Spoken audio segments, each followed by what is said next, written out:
चील और सियारिन की कथा। जीवित पुत्र का व्रत अष्टमी तिथि को रखा जाता है और ये तिथि इस बार 25 सितंबर को पड़ी है। जितिया व्रत महिलाओं के लिए बेहद खास होता है। मान्यता है इस व्रत को करने से संतान को लंबी आयु का आशीर्वाद प्राप्त होता है। इस व्रत में 24 घंटे तक महिलाएं अन्न और जल कुछ भी ग्रहण नहीं करती हैं। इस दिन जीमूतवाहन की कुशा से बनी प्रतिमा की पूजा होती है। जितिया व्रत पूजा के समय में चील और सियारिन की व्रत कथा पढ़ना बिल्कुल भी न भूलें। चलिए अब जानते हैं जितिया व्रत विधि।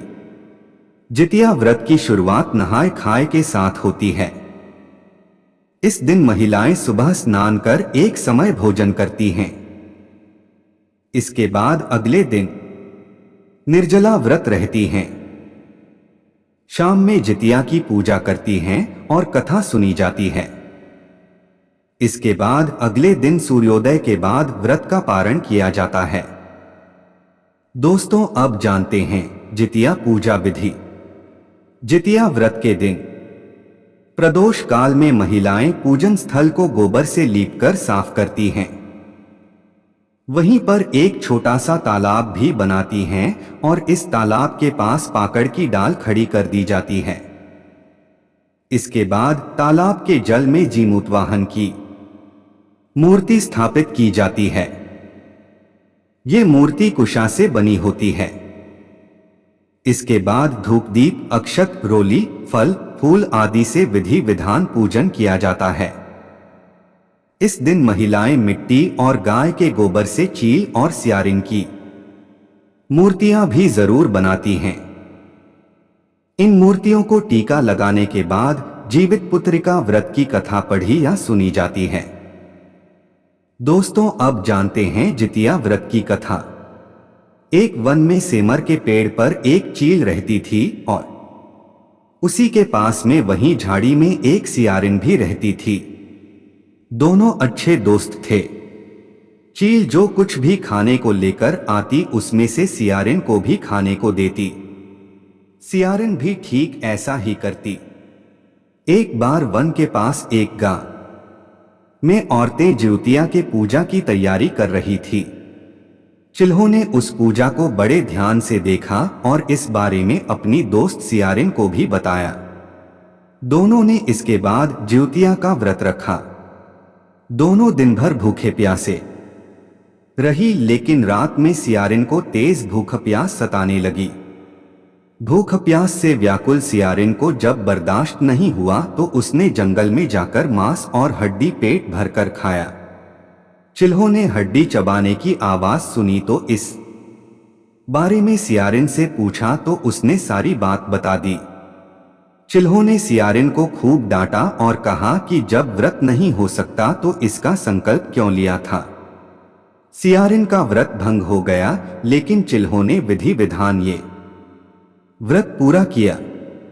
अगले जन्म में चील और सियारिन दोनों मनुष्य रूप में राजकुमारी बनकर सगी बहनें हुई। सियारिन बड़ी बहन थी और उसकी शादी एक राजकुमार से हुई। वहीं चिल्हो जो छोटी बहन बनी थी उसकी शादी उसी राज्य के मंत्री पुत्र से हुई। सियारिन रानी के जो भी बच्चे होते वे मर जाते, जबकि चिल्हो के बच्चे स्वस्थ रहते। इससे उसे जलन होने लगी। ईर्ष्या के कारण सियारिन रानी अपनी बहन के बच्चों और उसके पति को मारने का प्रयास करने लगी, लेकिन वह सफल नहीं हो सकी।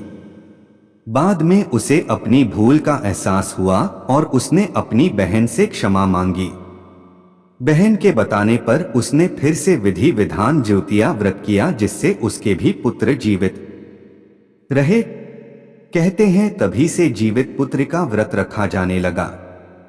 जीवित पुत्र का व्रत कथा। जीमूतवाहन एक गंधर्व राजकुमार थे जो बेहद उदार और परोपकारी इंसान थे। उनके पिता ने राजपाट छोड़ दिया और वन में चले गए, जिसके बाद जीमूतवाहन को राजा बना दिया गया। वे राजकाज ठीक से चला रहे थे, लेकिन उनका मन उसमें नहीं लगता था। एक दिन वे राजपाट भाइयों को सौंपकर अपने पिता के पास ही वन में चल दिए। वहां उनका विवाह मलयवती नामक कन्या से हुआ। एक रोज वन में वे एक वृद्धा से मिले। उसका संबंध नागवंश था। वह काफी डरी और सहमी थी, रो रही थी। जीमूतवाहन की नजर उस पर पड़ी तो उनसे रहा नहीं गया और उससे रोने का कारण पूछा। उसने बताया कि पक्षीराज गरुड़ को नागों ने वचन दिया है कि हर रोज एक नाग उनके पास आहार स्वरूप जाएगा और उससे वे अपनी भूख शांत कर लिया करेंगे। उस वृद्धा ने कहा कि आज उसके बेटे की बारी है। उसका नाम शंखचूड़ है। यह आज पक्षीराज गरुड़ का निवाला बन जाएगा। यह कहकर वृद्धा रोने लगी। इस पर दयावान जीमूतवाहन ने कहा कि आपके बेटे को कुछ नहीं होगा। वह आज पक्षीराज गरुड़ के पास नहीं जाएगा, उसके बदले वे जाएंगे। ऐसा कहकर जीमूतवाहन तय समय पर स्वयं गरुड़ देव के पास पहुंच गए। जीमूतवाहन लाल कपड़े में लिपटे थे। गरुड़ देव ने उनको पंजे में दबोच लिया और उड़ गए। इस बीच उन्होंने देखा कि जीमूतवाहन रो रहे हैं और कराह रहे हैं। तब वे एक पहाड़ के शिखर पर रुक गए और जीमूतवाहन को मुक्त किया। तब उन्होंने सारी घटना बताई। गरुड़ देव जीमूतवाहन की दया और साहस की भावना से काफी प्रसन्न हुए। उन्होंने जीमूतवाहन को जीवन दान दे दिया। साथ ही उन्होंने वचन दिया कि आज से वे कभी भी किसी नाग को अपना ग्रास नहीं बनाएंगे। इस प्रकार से जीमूतवाहन के कारण नागों के वंश की रक्षा हुई। इसके बाद से ही आश्विन मास के कृष्ण पक्ष की अष्टमी को जीमूतवाहन की पूजा की जाती है और जीवित पुत्रिका का निर्जला व्रत रखा जाता है। दोस्तों, अगर कहानी पसंद आए तो वीडियो को एक लाइक और चैनल को सब्सक्राइब जरूर करें। धन्यवाद।